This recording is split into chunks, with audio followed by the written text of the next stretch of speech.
If you're someone who depends on discipline, who's trying to cultivate work ethic, who needs to hustle, then you're doing it the wrong way. What we're going to jump into here is a segment from an event that I ran here in Los Angeles where I say, let go of work ethic and instead start cultivating a work magnet. There's a much easier, more efficient way of going about things, so sit back, pay attention, and enjoy.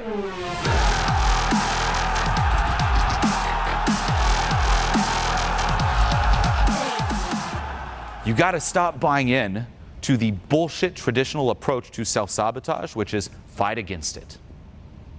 That is horrible. That is most of the hustlers today.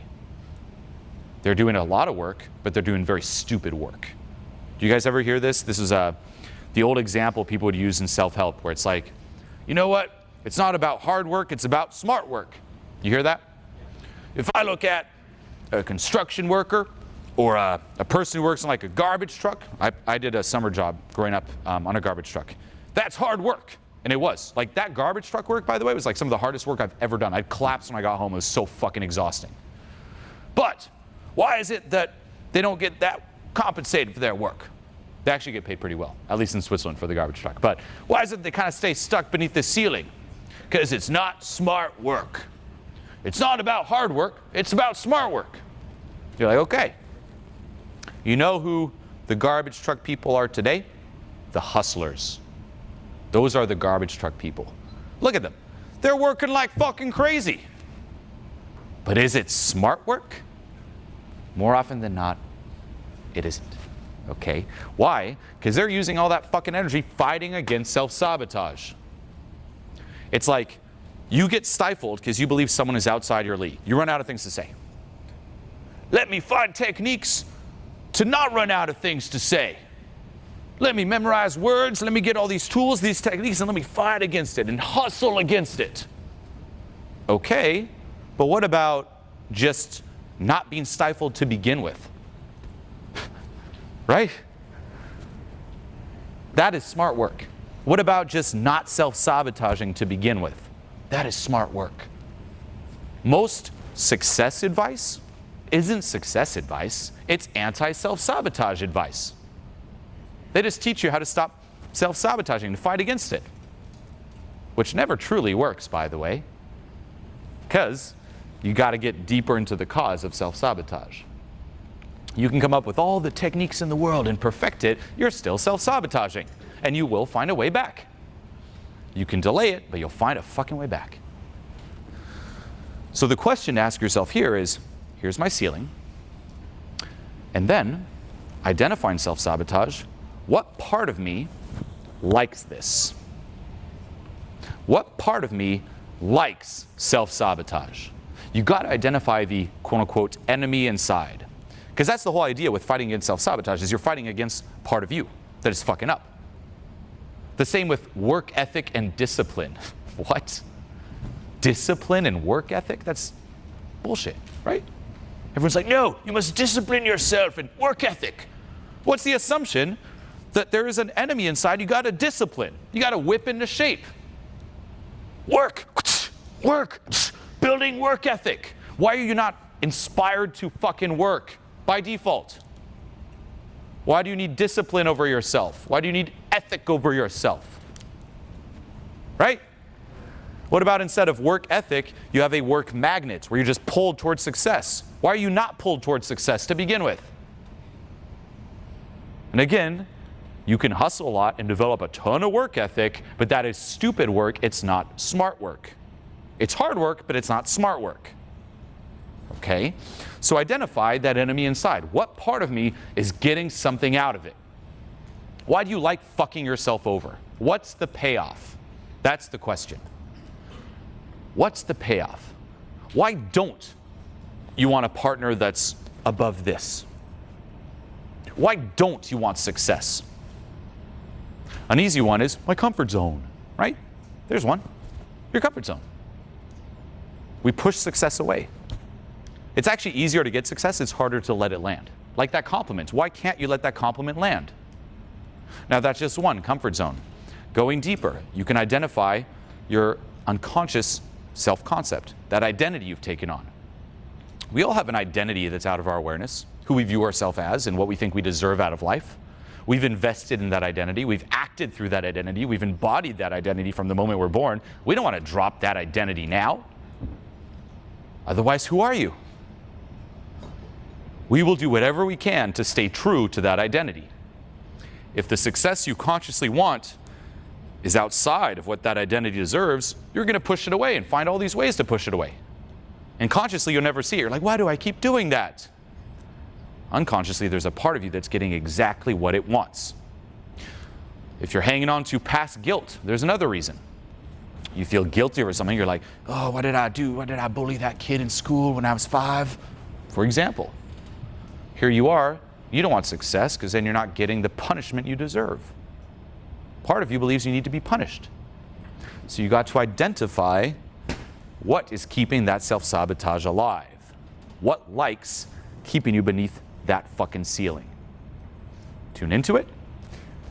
Release it with, say, programs like Transformation Mastery. And then there is no fucking ceiling. And you don't need the fucking work ethic. Because now it's in that bracket of what you deserve. Okay? You can either be stifled and fight against being stifled, or remove being stifled. And yes, all those techniques and tools against self-sabotage make sense. Work ethic makes sense. Discipline makes sense in a certain paradigm. What about shifting paradigms completely? Okay? That is how you truly let go of self-sabotage. That is how you start having your own best interests at heart. And once more, it all comes down to questioning the assumption. Why do I have self-sabotage to begin with? Why do I assume I'm not good enough to begin with? What's keeping that alive? Let go of it. There's so much at play. There's your self-concept, there's core beliefs, there's guilt, there's trauma, there's so much shit that's like holding us back. And we never address it. And it baffles me that we're in this like society, or even in most self-help and most spirituality, that's just like surface level shit. The same, by the way, with stuff like positive thinking. Hey, you guys know the law of attraction? Think positively, right? And positive things will happen. Why don't they? You ever wonder, why don't they? Let me make myself think positive. Come on. Why? Let's examine, number one, the assumption. Why do you need to make yourself think positive? What's the default? That by default, you're not thinking positive. You shouldn't make yourself think positive. You shouldn't naturally be thinking positive. And then going deeper, we fail to address our thoughts that we're not aware of. Okay? We all have, you'll see me talk about this in detail Saturday, but we all have like two worlds inside. A world you're aware of, a world you're not aware of. What are you aware of now? Me. Okay? You're like, oh yeah, Jude. What are you not aware of? I mentioned it before. Like if you bring some awareness to if there's tenseness in your body, you previously weren't aware of that, but that was going on beneath the surface. The same with all that negative self-talk. Right now you're sitting here like, damn, this is pretty cool, Julien's pretty cool. What's in the background? You piece of shit. You don't deserve to live, you know that. Yeah, you can kid yourself coming to a seminar like this, but we know you deserve to die. You are disgusting. We all have that, right? You look at yourself in the mirror, what's the first thing that comes? Is it hot damn, or is it, you ugly motherfucker, your mom should have aborted you? That's the type of self-talk that's going on inside. And you're all laughing because you recognize it. It's more harsh than this. Like I'm exaggerating, I'm like, what's the harshest thing I could say? It's way worse than that. It's literally like the worst dialogue of your life is the one you have with yourself. You will never see an external dialogue that is worse than the one you have with yourself ever. Right? So that's going on, and that's constantly going on in the background. And this is the big realization. Just because you're not aware of it doesn't mean it isn't active. It is active, you're just not aware of it. And that's what we fail to address. We're like consciously positive, positive, positive. That's not thinking positive. That's going on in the background. No wonder it's not working.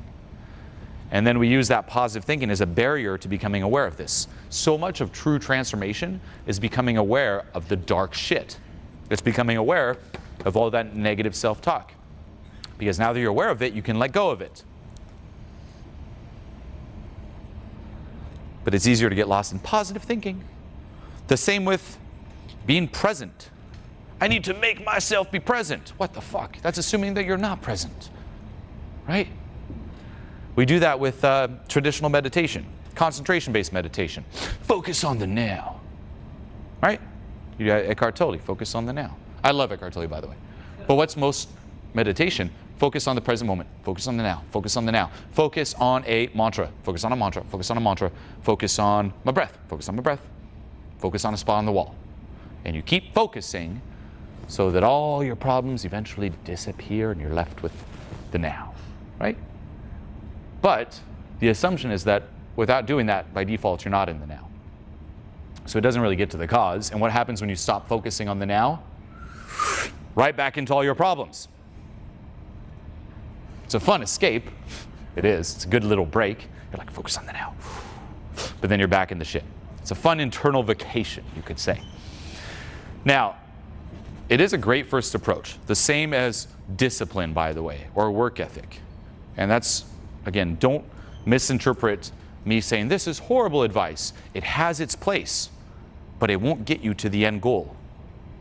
Different tools for different paradigms. You know what advice also has its place? You're a victim.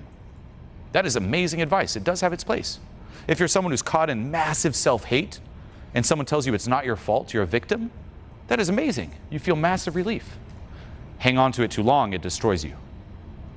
So you usually go from victim, it's other people's fault, until you move up and someone tells you, stop being a bitch and take responsibility, step it up. You're like, yeah. And that gets you to the next one. But then instead you hear, if you hang on to that too much, it eats you up inside too. And then you hear, hey, instead of being motivated by self-hate and misery and fear, what about love? And then you move up. Different advice, different paradigms. Be willing to drop tools and shift to paradigms where you no longer need those tools. You can use a million different tools or just shift paradigms. Smart work, not stupid hard work. And this is the approach I recommend taking for everything. Right now it's like, I can't speak up. I'm not very expressive. Here's a million techniques to speak up and be more expressive. Great first step. You know what's even better? What's blocking me from being expressive right now? What's keeping that alive? Removing the blockage. What's blocking me from taking massive action? What's blocking me from success? Remove the blockage. Identify the blockage. It's not comfortable. A lot of it's out of your awareness. That's why it's a lot harder to do. But then it's fucking permanent. Here's another example of shifting paradigms, by the way. We talked about being stifled and then fighting against being stifled. You know what else is the biggest, if you're familiar with the dating scene, you know what's the biggest load of shit? Approach anxiety. If you have approach anxiety and you're trying to fight approach anxiety, you are the biggest idiot I've seen. Approach anxiety isn't real, you know that, right? Everyone's like, yes, no. Approach anxiety is you being triggered. It's past trauma. The fact that you're still trying to battle approach anxiety without diving deep and doing this work is absolutely insane. The dumbest way, well, it's not the dumbest way, it's a good first step, is progressive desensitization. How bullshitty is that? Progressive desensitization? It's so dumb. If you're doing this, you're stupid. Change it. That's hard work. It's stupid work. It's the dumbest shit I've seen. This is why so much of this traditional self-help advice, but even traditional dating advice, is dog shit. That's why I'm doing this, by the way, because this gets to the cause. Approach anxiety. Oh. And then people are like, give me a tip for approach anxiety, as if a tip's going to fix your approach anxiety. I'll give you a tip. It's not going to change shit. I'll see you in a year with the same approach anxiety. You ever realize how funny it is how very few people get rid of approach anxiety to the point where people even give up? They're like, you know what? You just got to live with it. Fuck that. Live with it? No. Why do you have it? Identify it. Fuck every technique you've heard to like fight against it. Even progressive desensitization, it doesn't work. What does it do? Okay, you put yourself, let's just say, in some intense situations, right? Will you desensitize to it? Yes, you will. You'll actually start feeling more comfortable. However, you know what else will happen? What happens as soon as you stop doing those challenges? You go all the way back. So what's the solution? You're going to keep doing that the rest of your life? Going out and doing fucking social anxiety challenges? It's a temporary Band-Aid. It doesn't do shit. It only does a certain amount as long as you keep doing it. So you got to ask yourself, where the fuck does this come from, being like approach anxiety? Trauma, that's you being triggered, literally. The best example is like, say you're shamed in school for liking a girl or for liking a guy. We all laugh at that. We're like, well, whatever, man up, toughen up, little snowflake. No, it depends on the person's perspective. A kid's perspective, being shamed for that, is traumatic. It feels like life or death. And you might remember this, like kids might have found out you like someone in the class and everyone's singing like, you know, Julian and Sally sitting in a tree. And you're like, ah! Right? Even like I remember myself, like I remember even my parents teasing me like, oh, we heard you like this girl. And I'm like, no, I don't like this girl. It's like, it's so funny how we're so ashamed of it. It's like, I'm gay, you know? But it's crazy. So that happens, and then we literally say like, fuck, I think I'm gonna die here. Let's never, ever embody this aspect again. Never let anyone know that I like a girl. And then you live your life this way, and the resistance around it compounds. Here you are in your adult life. Go say hi to her. Is it comfortable to go say hi to a stranger? Not necessarily. It could be a little uncomfortable. Is it life or death scary? No. Why is it that I'm like, hey, go say hi? Hanging onto the wall, freaking the fuck out, as if you're about to jump like off a cliff. That is a disproportionate response to reality. It's when something takes over. You're being triggered. Stop fighting the triggeredness with techniques. Identify what is being triggered and reown it, and now you're no longer triggered. And then guess what? You shift from this paradigm of, I have social anxiety, I need techniques to fight social anxiety, to, I don't have social anxiety. Move to a higher paradigm.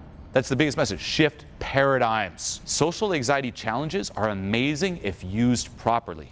Used to desensitize yourself? No. But used to trigger something in you, you can then tune into, trace back to its source, and reown. Beautiful.